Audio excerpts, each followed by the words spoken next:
Bueno, bienvenidos a todas y todos los que están mirando del otro lado. Esta es la presentación de la tesina de Joel Catacora, que es el último paso para obtener el título de licenciado en Ciencias de la Computación, lo cual nos da mucha alegría a toda la comunidad de LSC.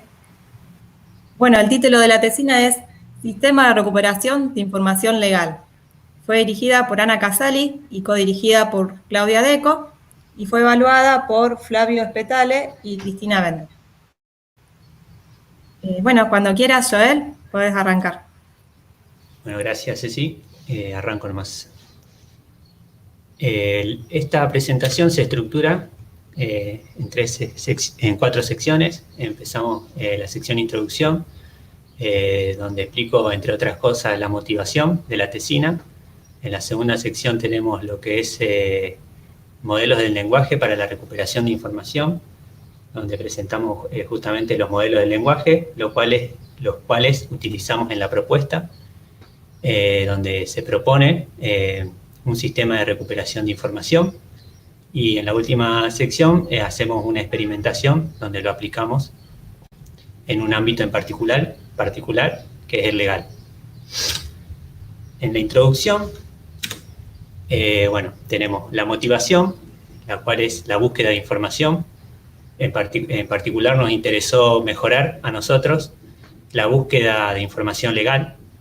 Por ejemplo, si un abogado quiere hacer una búsqueda sobre un caso de accidente de tránsito, puede recurrir a los motores de dominio general, como Google, donde se pueden encontrar todo tipo de documentos, y también los motores, digamos, específicos para el ámbito legal, por ejemplo, el Sistema Argentino de Información Jurídica, el SAIC, Infolec, el motor de leyes, de búsqueda de leyes que tiene la provincia de Santa Fe, entre otros. Bueno, y siguiendo el ejemplo, acá se produce un accidente de tránsito, un choque, y en este caso lo que lo que buscaría un abogado sería escribir una demanda, y lo que hace es fundamentar apoyarse, argumentar con leyes, jurisprudencia y doctrina. Entonces lo que necesitaría sería buscar información relevante para escribir una demanda. Entonces tenemos acá un ejemplo donde se utiliza el Sistema Argentino de Información Jurídica. Acá tenemos los documentos, donde se pueden ver más de 1 millón de documentos para una búsqueda, digamos, vacía, donde no se buscó todavía nada. Y a la derecha tenemos una caja donde podemos ingresar una búsqueda de palabras claves. Y acá, más abajo, tenemos filtros de búsqueda que son comunes en los sistemas por ejemplo, de comercio electrónico. Acá hay 2 facetas, se las llama búsqueda por facetas. Tenemos la faceta tipo de documento y fecha.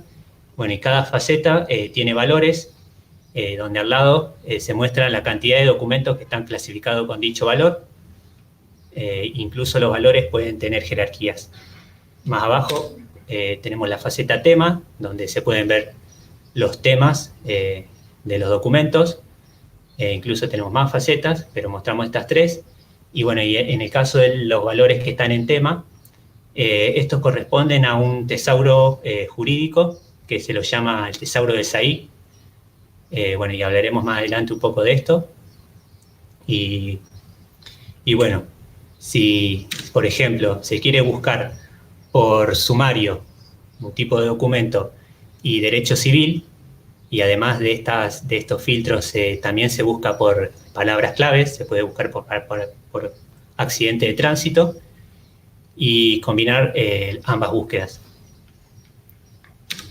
Y en este caso, como habíamos seleccionado el tema derecho civil, vemos los hijos de derecho civil, son temas de derecho civil, donde se ven aquellos documentos que contienen la palabra la frase accidente de tránsito. Bien, Entonces, notamos ciertos inconvenientes en el sistema argentino de información jurídica. Por ejemplo, que las búsquedas por palabras claves eran estrictamente conjuntivas, es decir, que si se ingresaban una gran cantidad de palabras, lo más probable es que encontremos como resultado ningún documento, porque el documento debería contener todas las palabras que se ingresaron. Y además, la búsqueda por faceta, por ejemplo, en la faceta tema, se podría mostrar una gran cantidad de temas, porque se tiene una gran cantidad de conceptos que el usuario puede explorar, pero pueden confundirlos. Bien, entonces lo que quisimos nosotros es asistir al usuario en su búsqueda de información. Y lo que se propuso como objetivo fue aumentar la cantidad de documentos relevantes que se puedan recuperar ante una consulta y de alguna manera dar sugerencias de búsqueda. Entonces lo que hicimos fue un método de búsqueda que incorpore la expansión de consulta y sugerencias de conceptos relacionados a la consulta. Y lo aplicamos en particular en el dominio legal y para la búsqueda de jurisprudencia. Bien, entonces en la próxima sección vamos a explicar un poco los modelos de lenguaje. Primero, nos preguntamos qué es la recuperación de información. La recuperación de información se encarga de encontrar material, en este caso nos interesan los documentos, que sean de naturaleza no estructurada, es decir, que no pertenezcan, por ejemplo, a una base de datos relacional, que no sean datos en forma de fila columna, por ejemplo, archivos JSON, XML, y que además satisfagan la necesidad de información del usuario, cuál va a ser la consulta, en forma de palabras claves, y va a representarle el tema que necesita el usuario. Y esta búsqueda se aplica sobre una gran colección de documentos. Entonces, para encontrar estos documentos relevantes, lo que se necesita es aplicar un modelo de recuperación. El modelo de recuperación es una representación formal del proceso de correspondencia entre la consulta y el documento. Lo que se tiene es una representación tanto de la columna, de la consulta, como del documento, y lo que se hace es establecer su correspondencia. Y esta correspondencia, la incerteza se puede modelar de manera probabilística. Hay muchos modelos probabilísticos de recuperación de información. Por ejemplo, BM25 es el más utilizado. Tenemos redes bayesianas, modelos de lenguaje. Y vamos a enfocarnos en este último. ¿Qué son los modelos de lenguaje? Un modelo de lenguaje es una distribución de probabilidad sobre una cadena de texto. Si tenemos entonces un modelo de lenguaje, podemos saber cuán probable es una cadena de texto o una observación en el lenguaje que está representando este modelo. Acá, como ejemplo, tenemos 4 frases que queremos representar el lenguaje español, y la primera frase es la que tiene más probabilidad, la P1, porque esta frase es la que esperaríamos que aparezca con mayor frecuencia en el lenguaje español. Entonces, con esto vemos que tenemos un orden entre frases y en la mayoría de los modelos de lenguaje que se utilizan para la recuperación, P1 y P2, P3 los consideramos iguales porque no tenemos en cuenta el orden de las palabras. Tenemos un modelo que se lo llama Back of Word. Un algoritmo de búsqueda que utiliza los modelos del lenguaje es Query Livelihood, donde lo que se hace es, se define para cada documento de la colección un modelo de lenguaje. Vamos a anotarlo como Theta sub D, y lo que tenemos en Theta sub D serían una manera de representar todas las sentencias que el autor de D pudo haber escrito. Y notamos como probabilidad de T dado Theta de D, la probabilidad de que el autor haya escrito T. Entonces, en TITA-DD tendríamos representados los temas del documento. Entonces, dada una consulta, lo que se hace es rankear los documentos por la probabilidad de observar la consulta en TITA-DD, que es la probabilidad de que el autor haya escrito Q al crear D. Bueno, entonces tenemos documentos y una consulta, y podemos pensar entonces a los modelos de lenguaje como cajas que contienen objetos de distintos colores, que serían las palabras, y lo que hacemos es estimar estos modelos de lenguaje a partir de documentos. Entonces, no conocemos el modelo de lenguaje de Tita sub D, pero podemos hacer una estimación, estimarlo a partir del documento D. Entonces, lo que hacemos, como dijimos, es utilizar el modelo más simple, los modelos del lenguaje unigrama, en donde las probabilidades de una secuencia de palabras tienen esta forma, y la estimación se hace mediante el uso de frecuencias de palabras sobre los documentos. Un ejemplo. Acá tenemos dos documentos y lo que se quiere calcular es cuál es la probabilidad de observar la secuencia amarillo y rojo sobre el documento D1 y D2. Entonces, lo que se hace acá es, para estimar esto, es el producto de la probabilidad de observar amarillo en D1 por la probabilidad de observar rojo en D1. Y el resultado de cada uno es la frecuencia con la que aparece amarillo de en D1 sobre la longitud de D1, y lo mismo análogamente con rojo. Esto nos da 2 octavos, que es un cuarto, y esto 3 octavos. Entonces, de esta manera, el producto entre ambos, obtenemos esto. Bueno, y entonces, lo mismo con D2, y acá se tiene que entonces amarillo y rojo es más probable de ser observado en D1 que en D2. Bien, entonces el ranking, Query Livelihood, entonces nos provee una manera de establecer un ranking entre la consulta y el documento, y la fórmula es de esta forma, donde las componentes son las frecuencias de los términos en los documentos y la frecuencia de los términos en la colección de documentos. Nuestra propuesta. Tenemos una arquitectura que diseñamos para poder incluir una base de conocimiento, de manera tal de mejorar la recuperación de documentos del usuario, que necesite el usuario.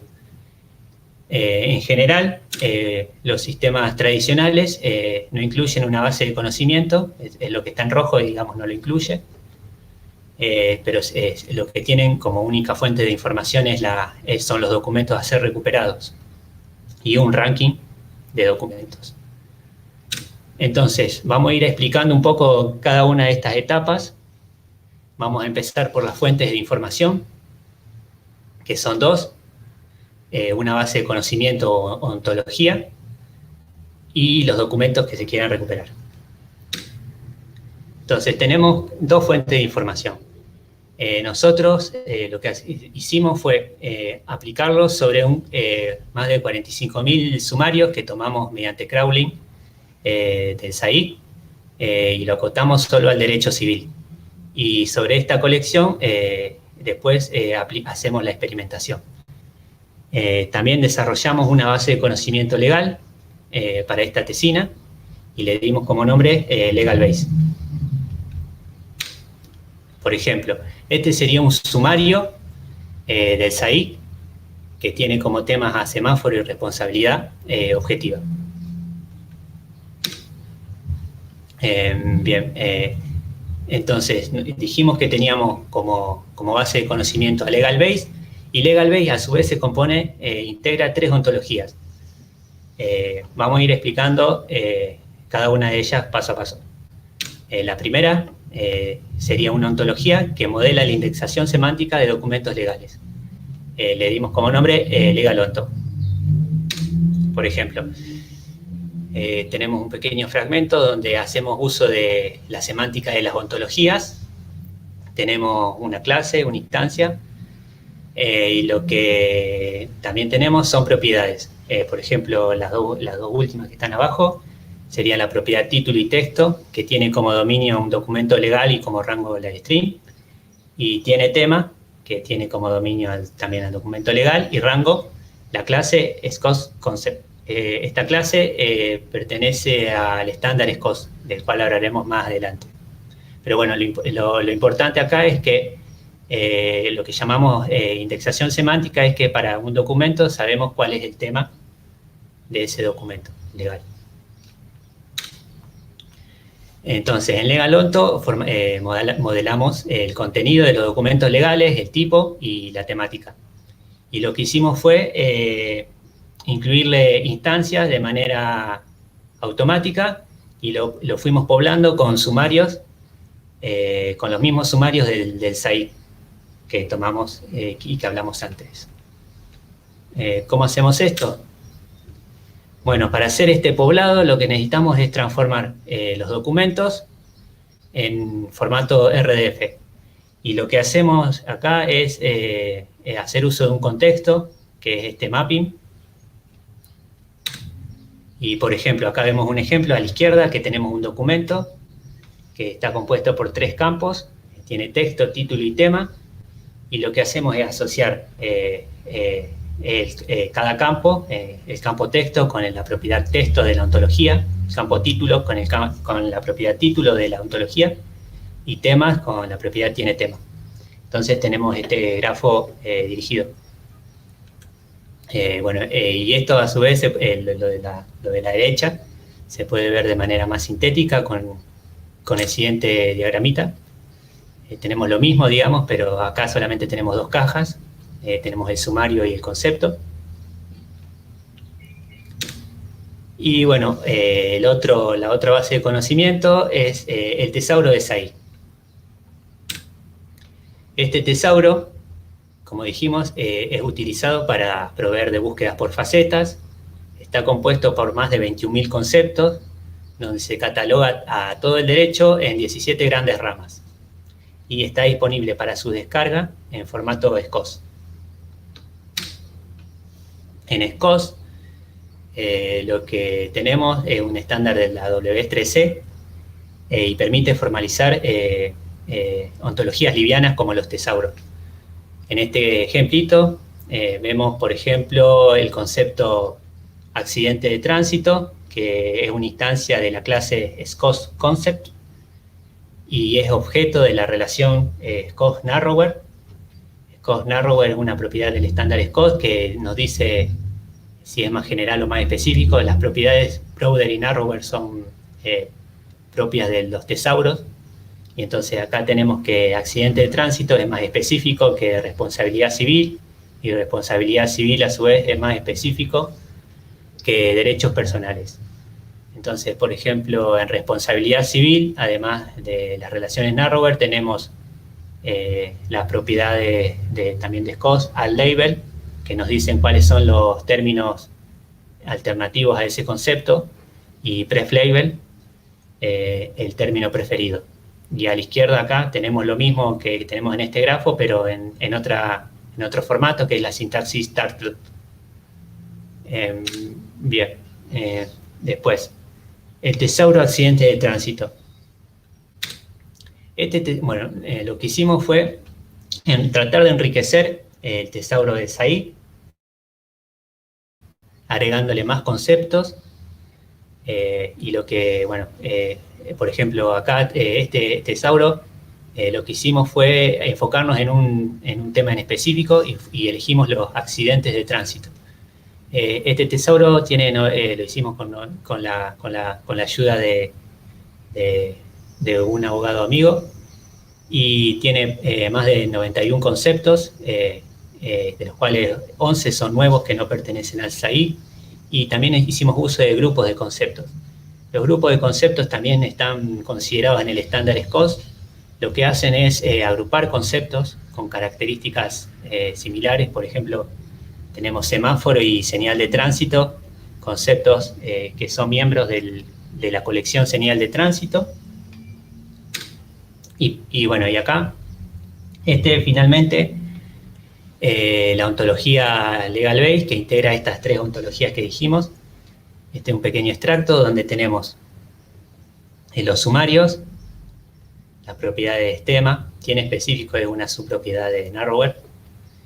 Y bueno, y cinturón de seguridad, acá tenemos que es tema en estos 2 sumarios, y este a su vez es más específico que regla de tránsito. Estos 2 conceptos pertenecen al tesauro, y este es un concepto del tesauro de los accidentes de tránsito. Bien, entonces lo que hicimos nosotros, retomando, es que a partir de una base de conocimiento tratamos de mejorar la recuperación de documentos. Pero nuestros métodos de algoritmos de búsqueda operan sobre documentos. Entonces, dada esta base de conocimiento, es necesario, digamos, transformarla a documentos. Estos documentos reciben nombre de descripciones de entidades.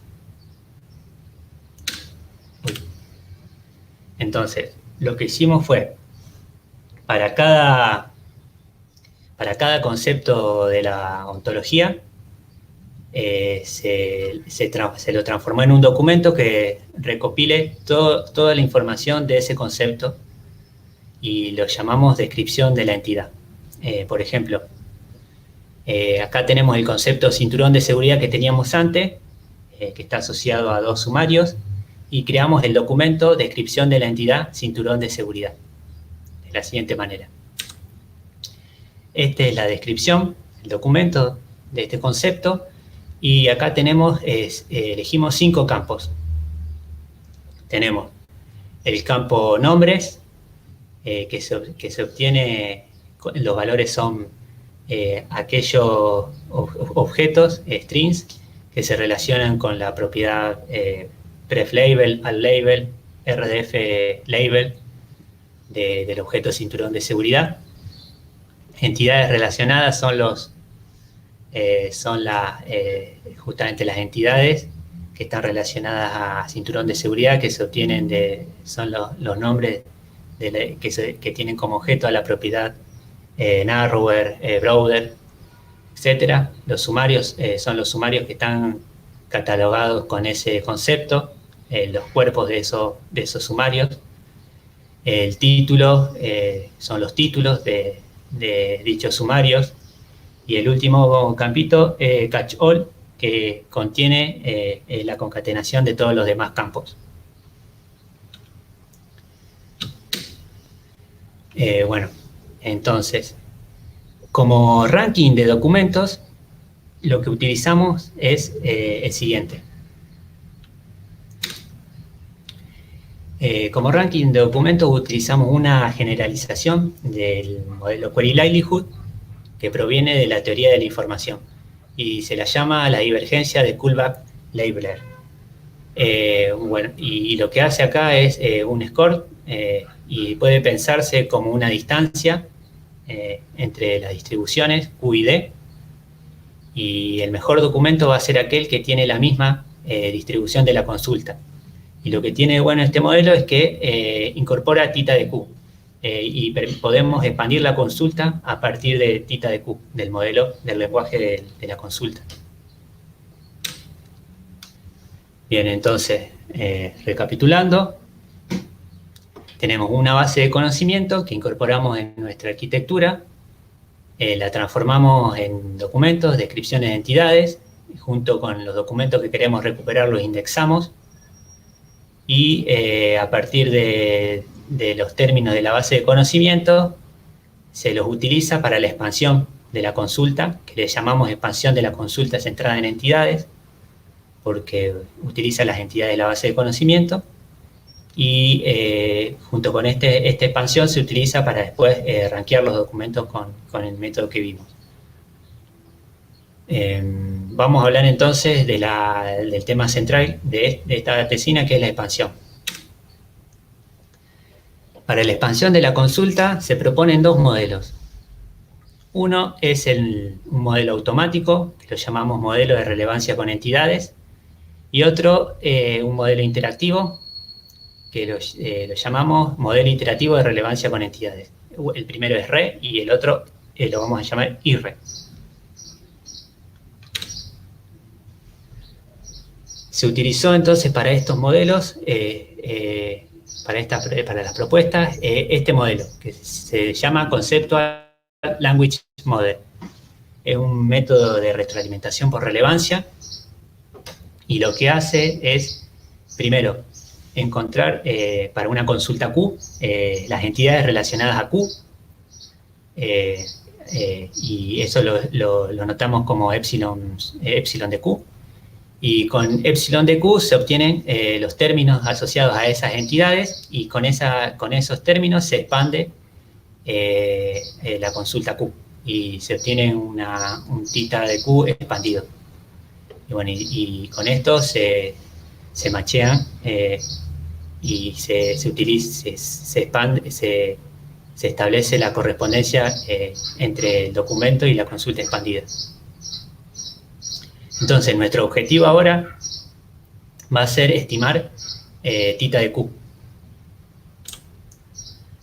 Y bueno, y la fórmula de este modelo para tita de Q, entonces los parámetros de este modelo son una selección de entidades, la probabilidad de E dado Q, y una selección de términos, la probabilidad de T dado E. Entonces, primero, como dijimos, se identifican las entidades que van a ser relevantes para la consulta, y después, con la selección de términos de esas entidades relevantes, se obtienen los términos asociados a esas entidades para expandir la consulta. Una manera de verlo gráficamente es, entonces, se rankean las entidades en una consulta, se seleccionan las primeras entidades de acuerdo al puntaje que se obtuvieron en el ranqueo, y de esas entidades más la consulta se aplica el modelo de expansión con el que se obtienen los términos que van a expandir la consulta. Y lo que proponemos nosotros es estimar los parámetros anteriores que vimos, que eran la selección de entidades, estimarlo con query likelihood sobre las descripciones de las entidades, y la selección de términos hacerlo con el modelo de lenguaje de la entidad. La versión iterativa de lo que dijimos anteriormente es esta, en la que proponemos, diseñamos un método de expansión interactivo y a su vez iterativo, donde la selección de entidades asociadas a la consulta, en lugar de suponer que las primeras entidades que se obtuvieron con query likelihood son relevantes, primero se las muestra al usuario y dejamos que éste decida y elija cuáles le interesa. Entonces, a partir de las entidades seleccionadas, que lo notamos con E mayúscula, se aplica el método de expansión. Y este método de expansión se hace de manera iterativa. Y finalmente, en la última iteración, se van a obtener E a la N, se van a obtener todas las entidades que mantiene todas las entidades que seleccionó el usuario, y con esas entidades se van a obtener los términos que van a expandir la consulta. Este es un ejemplo. Por ejemplo, si el usuario ingresó accidentes de tránsito y prioridad de paso, acá tenemos dos iteraciones, donde en cada iteración se muestran 5 entidades, y recién en la segunda iteración el usuario seleccionó el concepto regla de tránsito. Y entonces, a partir de ese concepto, se van a obtener términos asociados a reglas de tránsito para expandir la consulta. Y con ese método, con esa consulta expandida, se van a rankear los documentos. La última sección es la experimentación. Vamos a experimentar entonces los modelos propuestos. Vamos a hacer la experimentación sobre los sumarios que tomamos del SAIC y 10 juicios de relevancia. Los juicios de relevancia son el par, consulta y documentos relevantes, que los cuales se construyó con la asistencia un grupo de profesionales del derecho y conocedores también del derecho. Y bueno, entonces hacemos la experimentación con los modelos propuestos, el modelo RE e IRRE. Y bueno, y estos modelos que utilizan a Query Livelihood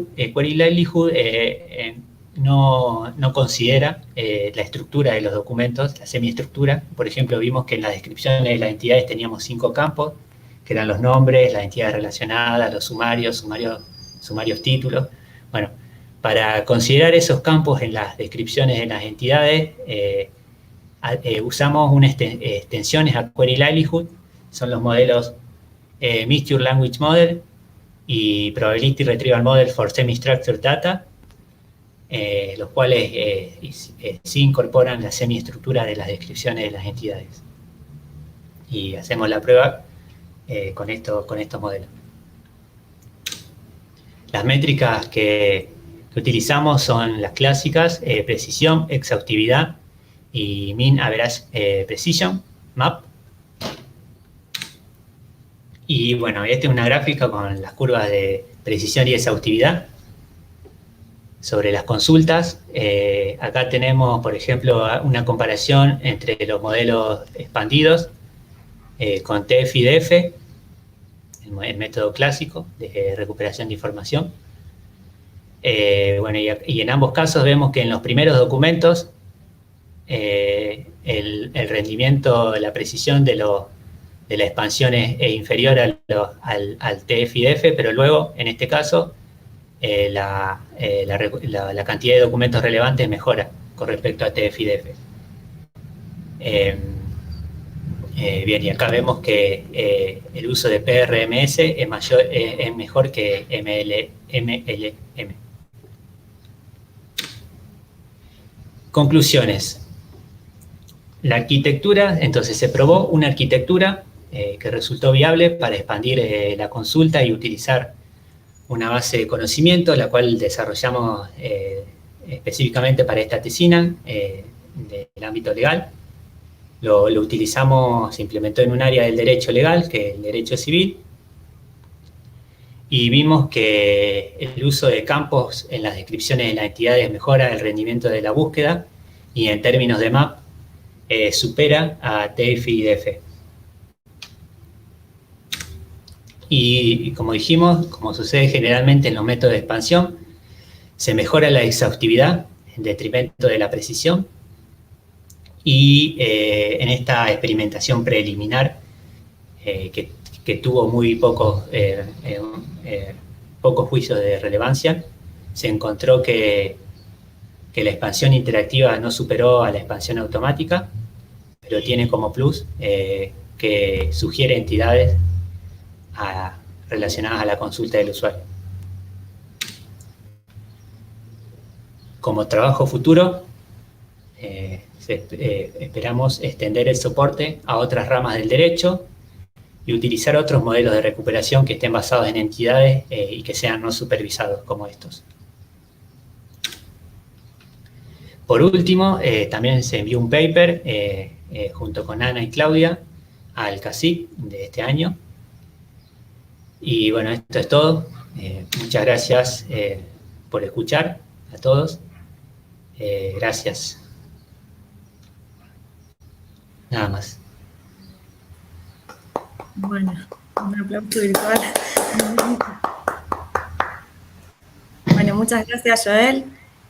Bueno, ahora pasamos a las preguntas de los evaluadores. Y si alguien quiere hacer alguna pregunta, puede hacerlo por el chat de YouTube. Yo después le leo la pregunta a Joel.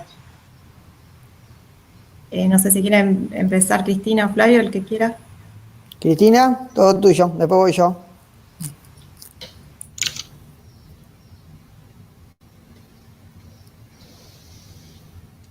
¿Está Cristina ahí?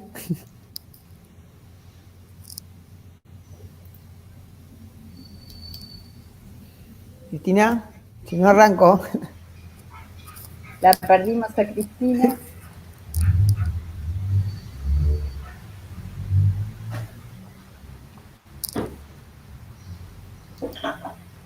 Bueno, arrancá sin y después. Bueno, arranco yo. Bien, Joel, veo que has trabajado bastante en la tesina acá junto con Ana y Claudia.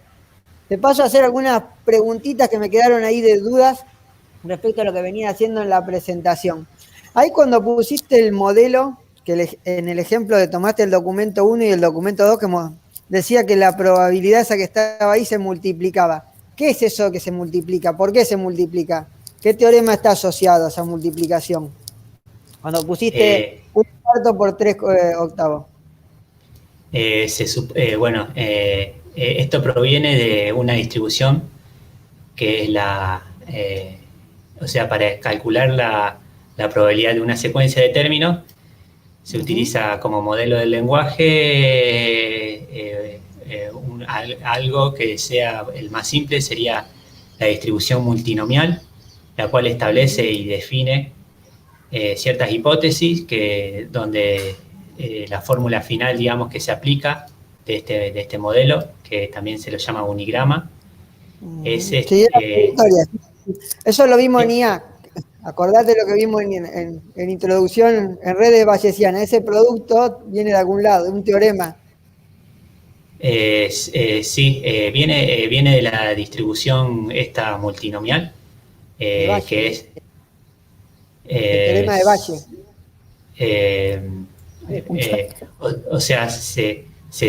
Supuestamente lo que se hace es, como no se puede calcular esta probabilidad, esta secuencia, porque se necesitaría un corpus muy grande, y se establecen ciertas hipótesis, que son la independencia condicional y posicional, y como vos decís, se aplica a Bayes. O sea, claro, a partir de Bayes... se aplica a Bayes porque como las suposiciones que son independientes, entonces hace eso que está ahí. Claro. Te hago dos preguntitas más sencilla. ¿Cómo separaste los modelos ahí entre test y train? Que eso pasó de largo ahí justo en la última parte de experimentación. ¿Cómo hiciste el criterio de separación? El criterio, como dije, teníamos 10 tests, 10 testeos, y lo que hicimos fue 10 elementos de testeo, 10 consultas, y junto con los documentos relevantes a esa consulta, y lo que hicimos fue hacer un cross validation, que es dividir estos 10 conjuntos en 4 fold cross validation. Se lo dividió en 4 y lo que se hizo fue de cada uno de estos 4 segmentos se calculó el map de cada segmento. Primero del segmento 1 se lo optimizó, porque estos modelos tenían parámetros, se optimizaron los parámetros, y a partir de eso se aplicó la optimización con ese segmento, y con el resto del segmento se aplicó, se calculó el map, y así, no sé si se entiende. Y más con cada segmento... Para que te guío yo un poco. A ver, vos agarraste, tenías el conjunto completo de tus datos. Hiciste 5 cross validation, con lo cual tenés 5 particiones ahí. Claro, ¿bien? Con una partición... Supongo que tomaste 4 particiones para entrenar el modelo y una para testear el modelo. Bien. Claro. Independientemente de eso, que ahí hiciste como una ensalada, optimizaste los parámetros, ¿bien? Los parámetros se hacen dentro de los de entrenamiento con un subconjunto de validación. ¿Bien? No, más o menos. No hay validad, se tiene entrenamiento y testeo, digamos, tengo 4 segmentos, entonces tomo en la primera iteración sería un segmento, con ese segmento entreno el algoritmo, que como y ahí es donde optimizaste los parámetros. Claro, y con el otro segmento simplemente calculo el map. Claro, exactamente. Con el otro calcula el testeo. Bien. Y la última, que no estaba ahí. ¿Cuántos parámetros optimizaste de la cantidad que tenía? Pues si no me equivoco tenía como 10 parámetros para optimizar. ¿Cuántos? Y tenía Porque el bastantes. criterio de elegiste 2 para optimizar, vamos más puntual. Sé que optimizaste 2 o 3 de los 10 que tenía. ¿Cuál Claro, fue el criterio por cuál? Bueno, el criterio fue el siguiente. Digamos, los que más se tomó los que más influían. Como dije, yo utilicé esta expansión que se llama Mixture Language Model y el PRMS, que necesitaban los pesos de cada campo, que se le daban a cada campo. Eso los optimicé porque influían en el ranqueo, influían más que todo lo demás. O sea, que te influían en la salida, básicamente era eso, digamos. Vos veías que vos movías esos parámetros y se te cambiaba mucho la salida. Claro, son los que más influyen junto a los parámetros también de suavizado que también influían bastante. Está bien, perfecto. Muy bien, de mi parte ya estamos, Joel. Vamos a esperar ahora a ver a Cristina. Bueno, a ver si la no sé recuperamos. si me escuchan. Sí, se escucha, Sí, Cristina. se escucha. Sí, Ahora no te, sí, bueno, no- sí. no te vemos, pero te escuchamos. No, una cuestión de velocidad de conexión. Por eso no pongo la cámara. Bueno, Joel, un par de preguntas que me quedaron así, pequeñas dudas de tu presentación. La primera, Sí.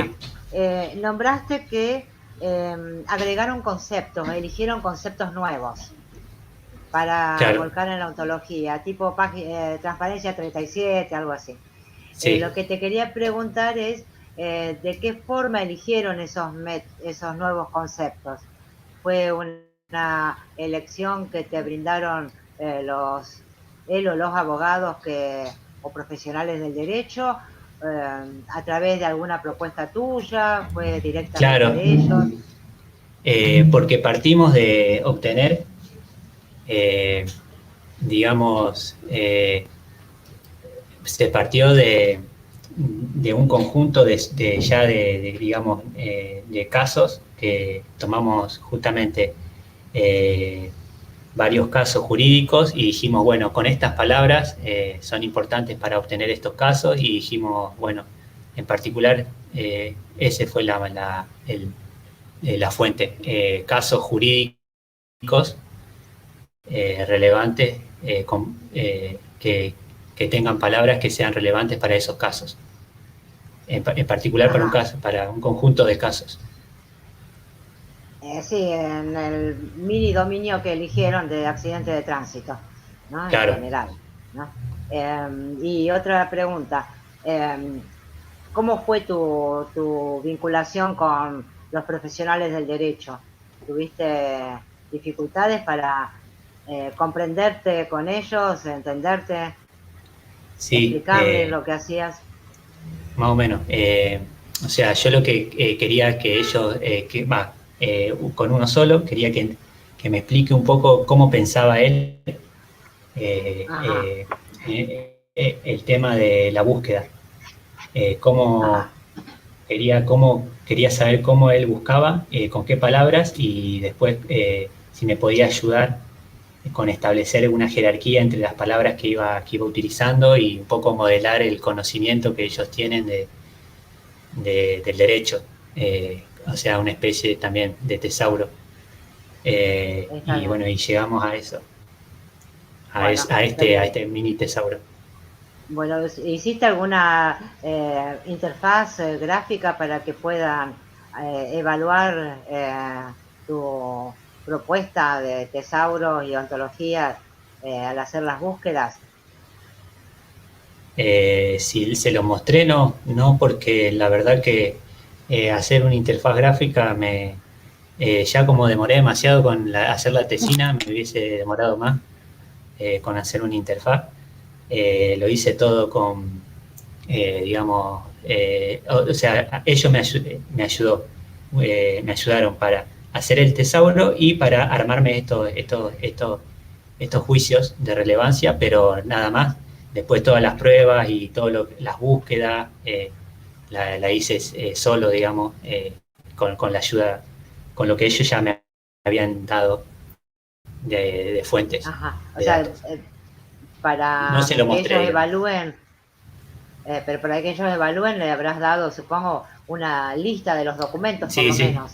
Sí, un Google Form. está Me bien. armé varios Google Form y Sí. se lo iba mostrando. Creo que le mostré más o menos por cada consulta 70 documentos y me lo iban seleccionando. Ah, está bien, está bien, está bien. Bueno, ¿cómo te resultó la experiencia? Bastante... Agotadora. Sí. Sí. Porque por momentos no sabía para dónde arrancar, pero bueno, gracias a más o menos a guiarme con Ana y Claudia, me supieron más o menos encaminar. Y bueno, me costó bastante, pero algo salió. No, salió, me gusta lo que hiciste. Me gusta, me parece una muy buena propuesta lo que está hecho.